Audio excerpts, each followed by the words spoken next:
المذيعة فريال صالح من مذيعات العصر الذهبي في التلفزيون المصري، اتهمت بأنها خربت بيوت تسببت في تشريد درتها النجمة الكبيرة.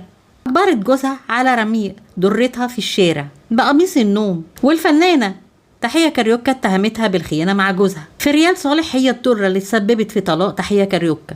اهلا بكم في قناتي اخبار النجوم مع ايميل. لسه ما اشتركش يشترك ويحط اللايك والكومنت. اختكم محتاجه دعمكم، حابه اشكركم على دعمكم لقناتي، ويا رب يديمكم نعمه في حياتي، وبتمنى منكم مزيد من الدعم. الحضور الراقي المحترم. سميت في التلفزيون المصري عميدة التوك شو. المذيعة فريال صالح هي من مواليد 19 نوفمبر 1943. اسمها فريال مصطفى محمد صالح من قنا. توفيت في 14 مايو 2012. أبوها من قنا، من عين أعيان قنا، عيلة غنية جدا جدا، عمدة بلد من بلاد قنا. أبوها كان رجل أعمال، وبحكم عمله كان بينزل إلى القاهرة. اتعرف على والدتها وتم الجواز. وعيلتها كمان من عيلة كبيرة جدا في القاهرة. عيلة والدتها كلها ضباط ورتب في القاهرة. خدوا فترة في قنا وبعدين رجعوا عاشوا في القاهرة. بتقول فريال صالح إن هي عندها 9 أخوات. أبوها كان بيحب العيال والعزوة، 5 بنات و4 أولاد، مع العلم إن أبوها متجوزش غير والدتها، لكن كان أهم حاجة عنده تعليمهم. كلهم اتعلموا تعليم عالي ودخلوا الجامعة. من إخواتها المهندس والدكتور والضابط والمحامي. المذيعة فريال صالح بعد ما حصلت على الثانوية العامة دخلت كلية الآداب، وحصلت على ليسانس الآداب قسم اجتماع سنة 1962 جامعة الإسكندرية. بعد التخرج جالها جواب التعيين أمينة مكتبة في السويس. راحت عاشت في السويس لمدة 3 أيام، ما استحملتش العيشة هناك. قدمت استقالتها على طول ورجعت في الأتوبيس من السويس إلى القاهرة. وهي راجعة اشترت الجورنال، ولقت إعلان في الجورنال عايزين مذيعات في مبنى ماسبيرو، مبنى الإذاعة والتلفزيون بالقاهرة. قدمت فريال صالح أوراقها وعملت اختبارات، ورجعت حكت لوالدها. وما فيش شهر والتاني إلا وجالها جواب التعيين كمذيعة في التلفزيون. قعدت من 63 ل 65 سنتين بتتدرب لغاية لما جت وقدمت أول برنامج لها، وده كان بعد ما خدت دورات تدريب في ماسبيرو عن طريق الكلام والجلوس والتحدث والصوت العالي والواطي والألفاظ العربية، دروس في لغة القرآن. كان أول برنامج قدمته فريال صالح حب لوسي سنة 1965. سجلت كمان برنامج اسمه سهرات رمضان، سجلت 30 حلقة، كانت بتنزل في الخيم الرمضانية وتسجل، وكل حلقة عن رمضان وسهرات رمضان والحاجات اللي كانت بتتقدم في الخيم الرمضانية. بعد كده قدمت نجوم بلا أضواء. عايزة أقول لكم من برامج الخيم الرمضانية اللي قدمته أو السهرات الرمضانية ده ما تزعش منه ولا حلقة. شافها الإعلامي الكبير سمير صبري، أهو كان مذيع برضه بجانب إنه فنان شامل. سمير صبري كان بيتكلم لغات بتأهله إنه يعمل برنامج كبير زي النادي الدولي. سمير صبري من أحسن وأقوى المذيعين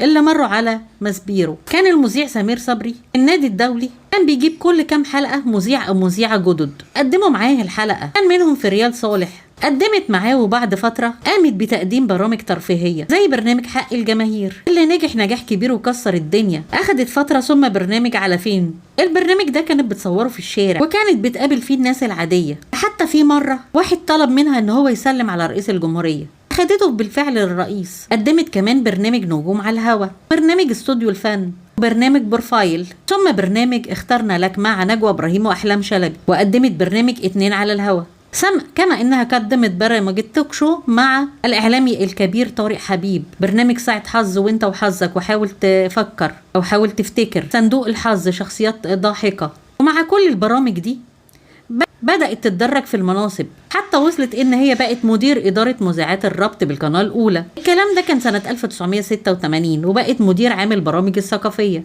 كانت بتهتم بالمناسبات الاجتماعية ومشاكل المرأة. فريال صالح كانت عضو في الروتاري وليزون القاهرة. الإعلامية فريال صالح اتجوزت في حياتها مرتين. الزيجة الأولى كانت من ضابط شرطة اسمه هاني الكموني، واللي جابت منه بنتها داليا وابنها أدهم الكموني. ده أصبح مذيع مشهور، كان بيعمل في برنامج، أول برنامج اشتغل فيه كان سكوت هنغني اللي اتعرض لمدة 10 سنين. كان بيتعرض في التلفزيون، وكان أول استضافة دي استضاف النجم الفنان الهضبة عمرو دياب. كان لسه بقى في البدايات. اتطلقت من ضابط الشرطة هاني الكموني، اتجوزت من الفنان فايز حلاوة، جابت منه بنتها ابتهال. في ناس بيقولوا أثناء جوازها من فايز حلاوة حصلت المشاكل بينه وبين تحية كاريوكا، وانه اتعرف عليها واتجوزها وهو متجوز تحية كاريوكا. لذا تحية كاريوكا اتهمتها بالخيانة معاه، وناس تقول لك لا ده اتجوزها بعد ما طلق في تحية كاريوكا، وان فايز حلاوة وتحية كاريوكا اصلا كانوا داخلين في صراعات ومشاكل مع بعضهم، وهو استولى على شقة تحية كاريوكا وطردها، حتى ان تحية كاريوكا رفعت عليه قضية عشان استرد شقتها.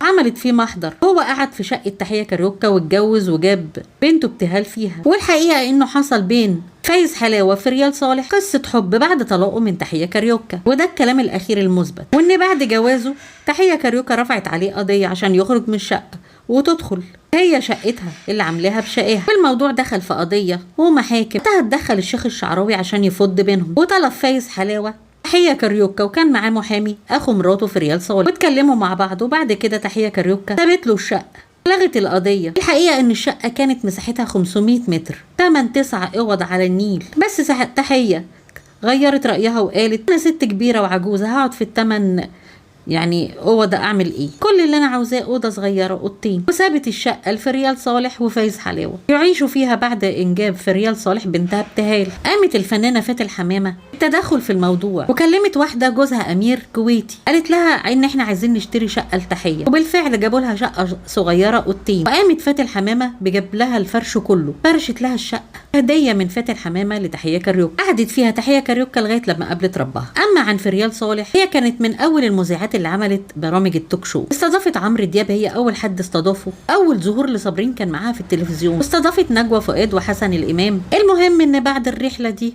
أصيبت الإعلامية في ريال صالح بالمرض، وقعدت 8 شهور مريضة في المستشفى الصفا بالمهندسين، إلى أن قابلت ربها يوم 14 يونيو 2012، وكان عمرها وقتها 71 سنة. ربنا يرحم الجميع ويتغمدهم بكامل الرحمة والمغفرة.